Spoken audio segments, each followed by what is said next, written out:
திருச்சிற்றம்பலம் சிவசிதம்பரம் ஹர ஹர நம பார்வதி பதையே ஹர ஹர மகாதேவா. எந்நாடுடைய சிவனே போற்றி, எந்நாட்டவர்க்கும் இறைவா போற்றி. ஏகம்பத்துரை எந்தாய் போற்றி, பாகம் பெண்ணொரு ஆனாய் போற்றி. காவாய் கனகத்திரளே போற்றி, திரு கைலை மலையானே போற்றி போற்றி. குனித்த புருவமும் கொவ்வை செவ்வாயில் குமிச்சொரிப்பும் பனித்த சடையும் பவளம் போல் மேனியில் பால் வெந்நீரும் இனித்த உடைய எடுத்த பொற்பாதமும் காணப்பெற்றால் மனித்த பிறவியும் வேண்டுவதே இம்மாநிலத்தே. இன்னைக்கு தில்லை சிதம்பரம் பொன்னம்பலத்துல எழுந்தருளி அருள் புரியக்கூடிய நடராஜ ஆனந்த நடராஜரையும் சிவகாமி அம்மையாரை பத்தியும் தான் அடியேன் சொல்ல வந்திருக்கேன். சிதம்பரம்ங்கிற க்ஷேத்திரம் பஞ்சபூத ஸ்தலங்கள்ல ஆகாச க்ஷேத்திரமா அமைஞ்சிருக்கு. சிதம்பரம் தரிசிக்க முக்தி அப்படின்னு சொல்லுவா. இந்த சிதம்பரத்துக்கு நடராஜ பெருமானை தரிசிச்சாலே நமக்கு சிவலோக பிராப்தி கிடைக்கும்னு சொல்லுவா. ஒரு சமயம் வைகுண்டத்துல ஆதிசேஷன் மேல பெருமாள் சயனிச்சுட்டு இருக்க. அப்படி சயனிச்சுட்டு இருக்கக்கூடிய சமயத்துல திடீர்னு ஆதிசேஷனுக்கு பெருமாளினுடைய அந்த கணமானது ரொம்ப மிகுதியா தெரியுது. அதனால ஆதிசேஷன் பெருமாள்கிட்ட கேட்கிறாராம், சுவாமி திடீர்னு அவங்களினுடைய கணமானது ரொம்ப மிகுதியா இருக்கே அப்படின்னு கேட்கிறப்ப பெருமாள் சொல்றாராம், அந்த ஆனந்த நடராஜரினுடைய ஆனந்த நடனத்தை நான் சிந்திச்சு பார்த்தேன். அந்த சிந்தனையினால எனக்கு மகிழ்ச்சி பிறந்தது. அந்த மகிழ்ச்சியால தான் என்னுடைய கணமானது மிகுதியா இருக்கு அப்படின்னு பெருமாள் சொல்றாராம்.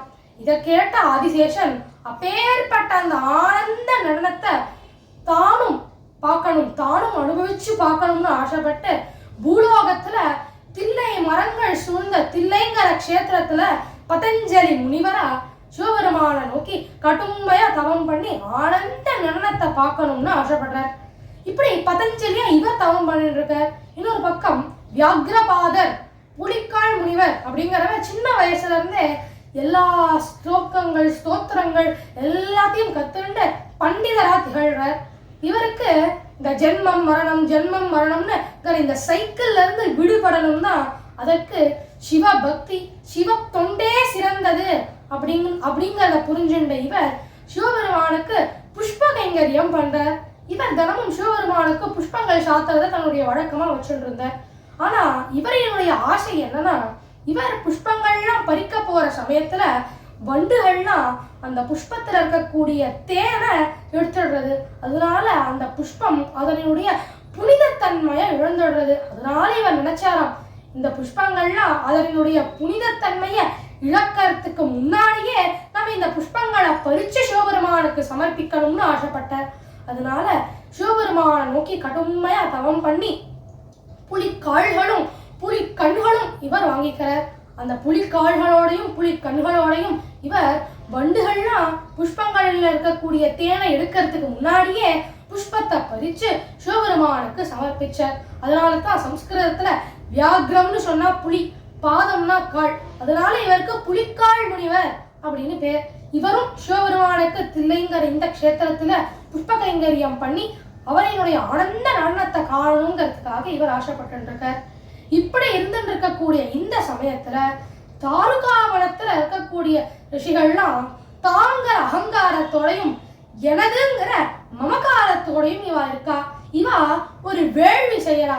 அந்த வேள்வி அந்த யாகத்துல தேவர்களுக்கு கொடுக்கக்கூடிய ஹவிச கொடுக்காம தெய்வங்கள் சிவபெருமான் இவா எல்லாரையுமே நிந்திச்சு இவா யாகத்தை நடத்துறா. இதனால சிவபெருமான் இந்த யாகத்தை தவிடுபடி ஆக்கணுங்கிறதுக்காகவும் இவாளினுடைய ஆணவம் அகங்காரம் இதெல்லாம் நீக்கணுங்கிறதுக்காகவும் பிச்சாடனரா சிவபெருமான் வர. இப்படி பிச்சாடன மூர்த்தியா வந்திருக்க சிவபெருமானினுடைய அழகுல மயங்கி போன ரிஷி பத்னிகள்லாம் சிவபெருமான ஃபாலோ பண்ணிட்டு போயிடுறா. இதெல்லாம் பார்த்த இந்த ரிஷிகளுக்கு கோபம் வந்துடுறது. உடனே அவ செஞ்சுட்டு இருக்கக்கூடிய அந்த வேள்வி அந்த யாகத்துல இருந்து இவா மத யானை, மான், புலி, தீப்புழம்பு, உடுக்கை, முயலகன் அப்படின்னு இதெல்லாம் சிவபெருமானை நோக்கி ஏவரா.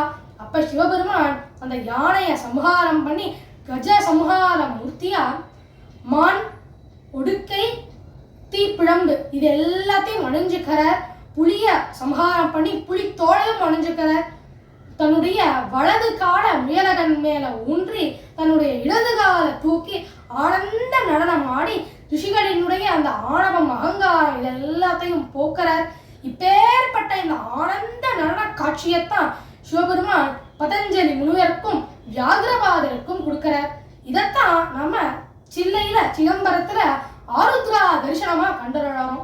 தில்லை சிதம்பரம்னு சொன்னாலே நமக்கு நடராஜ பெருமானினுடைய அபிஷேகமும் அவரினுடைய தேரோற்சவம் தான் நமக்கு ஞாபகம் வரும்.